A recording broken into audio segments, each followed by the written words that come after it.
السلام علیکم ورحمۃ اللہ۔ جیسے کہ ہم جانتے ہیں ایک بڑی اہم چیز دنیا کے اندر ہم زندگی گزار رہے ہیں، تو اس زندگی کو کیسے گزارنا ہے اس کے لیے اہل علم سے رابطہ رکھنا، ان سے سیکھنا اور اپنے زندگی کے جو بھی مسائل ہیں وہ ان سے پوچھ کر ہم رہنمائی لیتے رہیں گے تو ہم ایک کامیاب زندگی گزاریں گے، ورنہ اپنی مرضی کی زندگی گزاریں گے تو ناکام ہو جائیں گے۔ اسی رہنمائی کے سلسلے میں آج ہمارے ساتھ جامعہ رشیدیہ کے استاذ الحدیث حضرت مولانا اشفاق صاحب موجود ہیں۔ بہت شکریہ حضرت، آپ نے ایک تو ہمیں وقت دیا اور اپنی مصروفیات میں سے وقت نکالا، اللہ آپ کو بہت جزا دے۔ ہم فوراً اپنی سوال جواب والی نشست ہے، آج کی بڑے اہم سوال ہیں جو آپ لوگ بھی پوچھتے رہتے ہیں، عام لوگ، وہی میں نے اپنے پاس محفوظ کیے اور وہی آج ہم ان سے پوچھیں گے۔ میرا پہلا سوال ہے، ابھی استاد جی ہم جیسے پاکستان ابھی جنگ، جس کا نام بڑا اچھا بنیان مرصوص نام رکھا گیا ہے، اس سے پاکستان ہندوستان کی یہ جنگ ہوئی، ابھی اس سے فارغ ہوئے، اللہ تعالیٰ نے پاکستان کو فتح بھی دی، تو اس کے بارے میں آپ کچھ فرمانا چاہیں؟ خوشی کا موقع بھی ہے، کچھ بھی آپ فرمانا چاہیں پہلے تو۔ بسم اللہ الرحمن الرحیم۔ سب سے پہلے تو قرآن میں خود اللہ تعالیٰ نے ہی اس کا ہمیں حکم دے دیا کہ اس موقع پر ہمیں کیا کرنا ہے۔ اذا جاء نصر اللہ والفتح، کہ جب اللہ کی مدد آ جائے، فتح آ جائے، تو حکم یہ ہے فسبح بحمد ربک واستغفر، کہ اب اللہ تعالیٰ کی تسبیح بیان کریں، اس کا شکر ادا کریں اور استغفار کریں، معافی مانگیں کہ ہم اس لائق تو نہیں تھے، اے اللہ تو نے ہی مہربانی فرما کر ہمیں فتح عطا فرمائی ہے۔ تو بڑائی کے بول اس موقع پر نہیں، اس موقع پر تواضع کے بول۔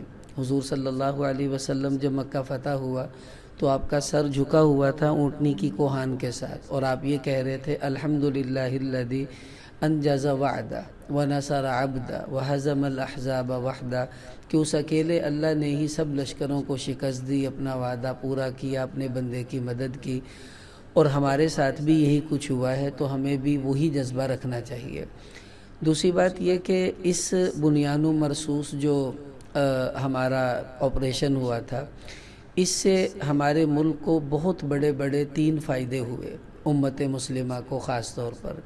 سب سے پہلا فائدہ تو یہ کہ مسلمان اپنے سارے مسلکی، سیاسی اور فروعی اختلافات کو بھلا کر ایک پلیٹ فارم پر اکٹھے ہوئے، اور الحمدللہ ہم نے دیکھا کہ سب یوں لگ رہا تھا یہ پاکستانی ہے، یہ مسلمان ہے، کوئی بریلوی، دیوبندی، کوئی P T I, Muslim league نہیں لگ رہی تھی۔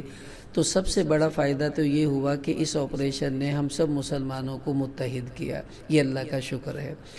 دوسری بڑی بات یہ کہ مسلمانوں میں جو جذبہ جہاد بہت عرصے سے دبا ہوا تھا، ایک عام آدمی بھی جو جہاد سے خائف تھا، اس کو دہشت گردی سمجھتا تھا، اس موقع پر مسلمان کو پتہ چلا کہ اصل جہاد کیا ہے، کہ دشمن کے مقابلے میں مسلمان کیسے سیسا پلائی ہوئی دیوار، بنیان مرصوص بن کر آتا ہے، تو وہ جہاد ہے۔ لیکن یہ جو ہمارے ہاں ادھر دھماکہ کر دیا، ادھر کر دیا، یہ کوئی جہاد نہیں ہے، کیونکہ جہاد کا مقصد ہے کہ جس سے اللہ کا دین بلند ہو اور مسلمانوں کی بنیادیں مضبوط ہوں۔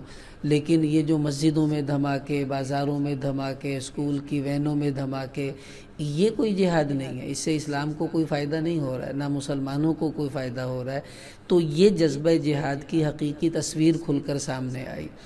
تیسرا بڑا فائدہ یہ ہوا کہ جو مسلمانوں کو اور پاکستان کو کمزور سمجھا جا رہا تھا کہ یہ وہ پہلوان ہے جو اٹھے گا بھی نہیں، جو ہاتھ بھی نہیں اٹھا سکتا، اور دنیا نے دیکھا کہ اس کمزور پہلوان نے ایک بڑے پہلوان کو اٹھا کر زمین پر دے مارا اور بے بس کر دیا، تو اللہ تعالیٰ نے مسلمانوں کی شان و شوکت کو پورے عالم میں بلند کیا۔ بلکہ ایک عرب کی پوسٹ لگی ہوئی تھی بڑی اچھی، کہ ہم نے ہمیشہ مسلمانوں کے خون بہتے دیکھے، ان کے گھر جلتے دیکھے، عرصے بعد اللہ نے ہمیں دکھایا کہ کافروں کے گھر جل رہے ہیں اور کفر کا خون بہتا ہم نے اپنی آنکھوں سے دیکھا، اور مسلمانوں کے جہازوں کو آگ برساتے دیکھا۔ تو یہ اللہ کا شکر ہے، اللہ نے ہمیں مناظر دکھائے۔ تو یہ سب چیزیں، ایک تو اس سے یہ فائدہ ہوا۔ اب ہم مسلمانوں کو بحیثیت مسلمان اور بحیثیت پاکستان 3 چیزوں کا اہتمام کرنا ضروری ہے۔ سب سے پہلے تو وہی کہ اللہ کا شکر ادا کرنا اور اس مالک کی سامنے جو ہے وہ تواضع اور عاجزی کے ساتھ رہنا۔ دوسرا یہ کہ جس طرح ہمارے ملک میں اس وقت فوج پر اعتماد کی فضا بنی تھی، وہ جو ایک بہت دوری آ گئی تھی کہ لوگ فوج کو کچھ اور سمجھتے تھے اور سویلینز کو کچھ اور سمجھتے تھے، وہ دوری ختم ہوئی ہے۔ اب اس دوری کو ختم ہی رہنا چاہیے۔ اگر اس کو دوبارہ پیدا ہونے کی ہم نے سپیس دے دی تو اس کا مطلب ہے ہم پھر کئی سال پیچھے چلے جائیں گے۔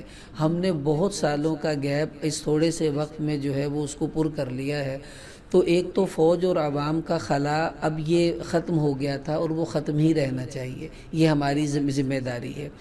تیسری بڑی ذمہ داری یہ کہ ہمیں اپنے دشمن سے بے خوف اور بالکل یعنی یوں کہہ لیں کہ پرامن حالت میں نہیں رہنا چاہیے۔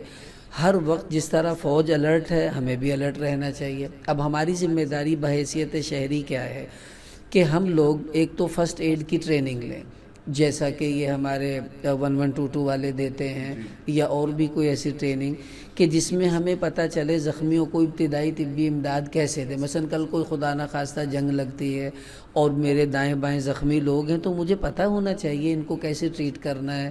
ڈاکٹرز نہیں ہیں، ہاسپٹلز نہیں ہیں قریب، تو پھر ہمیں یہ ٹریننگ لینی چاہیے۔